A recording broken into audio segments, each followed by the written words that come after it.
guys, it's Lady Callista. Today we're going to be talking about the latest game from IGG called Mobile Royale. And in particular, this is going to be part of a new series that I'm calling What's That?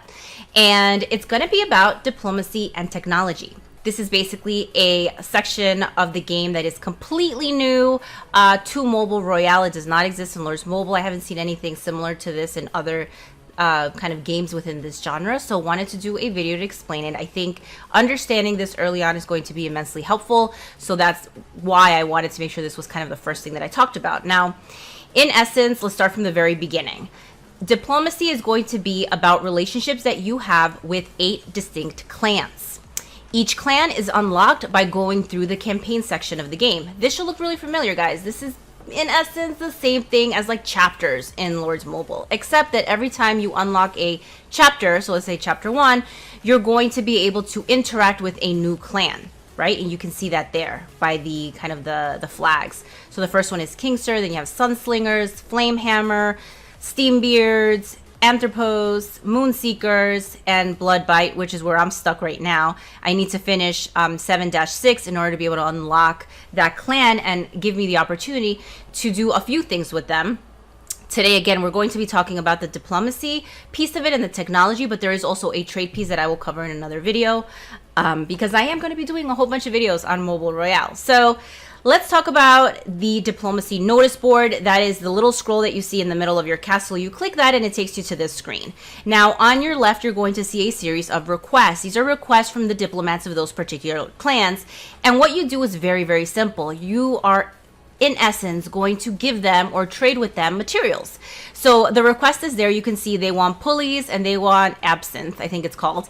And you basically get that material from the particular city. Then you come back to this screen and you click submit. Very, very simple. Now that's going to give you a couple of things. It's going to give you a thank you gift in the form of experience. It's going to improve the level of the relationship that you have with that particular diplomat, and I'll let you guys know why that's important, but that is depicted by the heart on the upper right hand side where you can see a 6. And it also gives you a special reward in the form of improving your technology. So you go ahead and you click the material. It is going to take you to this screen. This is the basic screen of trade. You can see this is Kingstar City. On the bottom left, you can see this is my order. I'm going to go ahead, order some honey. It does require a small amount of resources that you need to basically get your airship over there. Now, a couple of things that I want to make sure I mention while I'm in the screen. The first one is do not be so impatient that you start using speed ups here, even if you're trying to move very quickly. The rule of thumb here is this. Once your airship is traveling, every single help that you get is going to shave off 50% of your travel time. So even when you're speeding very quickly, like if you need to go back and forth because you need materials, and I'll cover this again in the trade video, if you need materials to create T3, right, and everybody's waiting on you, well, just tell your guild to send helps and you'll save yourself the speed ups. Speed ups here are incredibly valuable. They are very expensive. And even in the guild that I am now, I'm in Dart. We are doing awesome. We're the #1 guild in the kingdom as it relates to might and kills. It's still hard to find them in boxes. And I think we probably have the highest gift level in the kingdom. And it's still hard for us. So I can imagine for other guilds, right? So never use speed ups. Where I do use speed ups is in the actual trading. So trading for some of these easier materials will take 12 minutes, 10 minutes.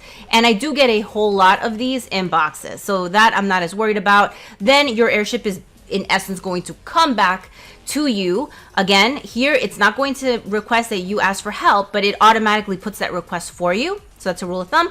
And you can see as the helps are coming in, it is taking my travel time and cutting it in half. Super helpful. Please, please, please just don't forget that part. Don't waste your speed ups on the airship going back and forth. Simply ask your alliance for helps and you will get there literally in seconds. Like that's how easy it is. I just wanted to show you guys the airship dock. That's going to be another thing that's going to be on a video. Obviously, I'm doing a lot of content for this game. I'm having a blast, you guys, and you can see that I'm at 11.6 million. I've been playing it for a week and a half or so, 10 days, I think. And I'm having so much fun, no joke. So let's go back to the diplomacy notice board. I wanted to show you guys a couple of things that I mentioned a little bit ago, and that's around the diplomacy level and the friendship and how that correlates to technology.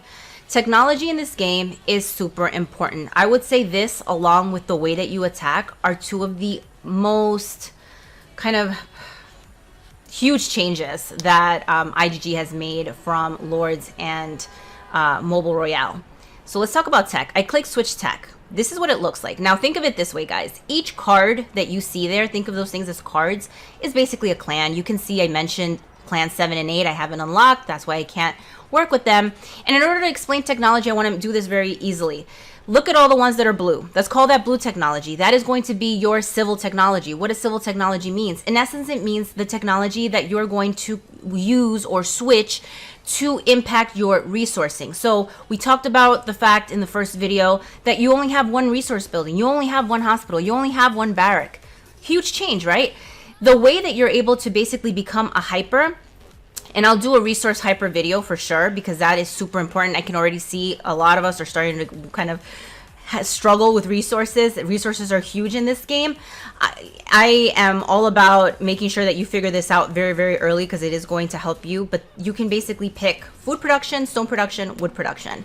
Now, does it make sense to do half wood, half stone? Not really, because you're never going to get as much as you need later on. In the beginning, yes, I did do that, and I found I didn't have to dip in my bags a whole lot. But right now, I am going to hyper wood, and you can see I took all my blue technology, civil development, and switched it all to wood. Now, when I clicked on it initially, you saw that I would need to pay materials that I would get through trading in order to be able to switch it. However, the very first time that you do this, guys, it is totally free. So that's why I wanted to make sure that this was the very first follow-up video that I did, because I feel like if I can get to you guys early enough, you're not going to have to pay when you switch it. Now, the second thing is military development. Let's call that a red technology, because they're all kind of depicted by red boxes.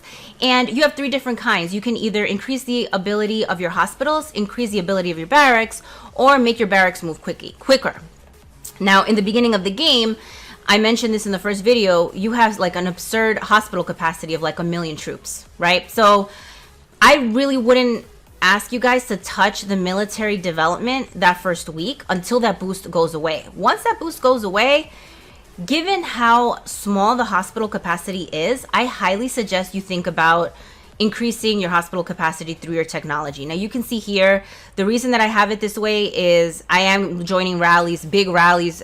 Obviously our guild is doing really well, but being, you know, in the top 5, and we're having a lot of wars. I will say that we're like at war with out of the 5 top guilds, like 3 of them are like merging and like trying to fight us, and it's absolutely insane. So you're gonna see I'm all about being really kind of effective, and I'll talk about the floatress. That's really where you can create a whole bunch of additional troops.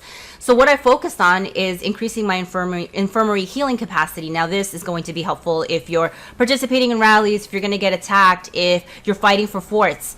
Make sure that you bump up those hospital capacities, because you don't want to lose a bunch of T3s. T3s cost a lot of time and resources to make, and this is going to make it worthwhile. Another thing to mention is the levels of the technology are going to get better. So your hospital capacity is going to get better as you improve the relationships with those particular clans. You can see the relationship level by the heart. So you can see I have 2 of them at an 11, 1 at a 10, and 1 at a 9, 7, and 6. Obviously, they kind of go down because you have to unlock those particular chapters to start working on them. And I'll admit, in the beginning, I didn't want to do too much here because I didn't understand what I was doing, and I like to know what I'm doing so that I don't go down the wrong path. But now I feel pretty confident. I know how this rolls, and I know what I wanted to do, and I want to make sure that I'm using my technology and make it really work for me. You're also going to notice as we move from left to right and we're unlocking clans that are harder to unlock, right, via the chapters, you're getting less blue technology and more red technology. So you're going to have the opportunity to even improve on your hospital capacity, the amount that you're saving, but you're not going to be able to improve quite as much from a resource perspective, which isn't that bad. Then the last thing I'll leave you guys with is when you click on your castle, there is a diplomacy tab. When you click that tab, it basically, if you click tech, it's going to take you to the same place that we already were. So basically 2 places take you to the same spot. When you click on the second button, this is what you're going to see. It's just giving you a high level rundown of what your diplomacy results are doing, some of the chances that you have for your backup troops, all of the backup troops you unlock through research. And then the last thing are clan gifts. And clan gifts, you're going to get a free gift from every clan during your reset times. In addition, depending on your VIP, you get to select more gifts from that same clan. The cool thing is, as you get to level 15, that's kind of like what everybody's driving to, you can actually get shards, or whatever you guys want to call them, the tokens for the heroes to level them up, soul stones, which is awesome, right? Like, why wouldn't you want to get that? And we all know, like, you know, wasting your kind of like chapter passes so you can kind of speed through them to get as many of the soul stones as you can. Here, this is going to give you an opportunity to actually select them as part of your BAU clan gift, BAU meaning business as usual.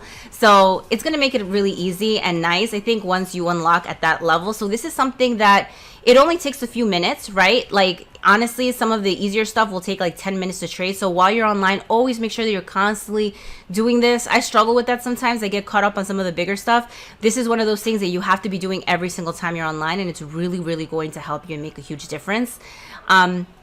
Let me know if you guys have any questions or comments below. I think this is the kind of thing that if you understand this right off the bat, it is going to make it a more pleasant experience for you. You're going to be able to understand kind of what you're supposed to do with it. It's something that is pretty new to Mobile Royale. Compared to some of the other things that I've seen from IGG. Now, I want to be really clear, this is how it works as of the end of January. Lots of changes coming to the game as we move forward. I will try to keep up with it with videos, but, you know, if things are changing, getting updated, you know, feel free to discuss it in the comments below. As usual, thank you so much for watching.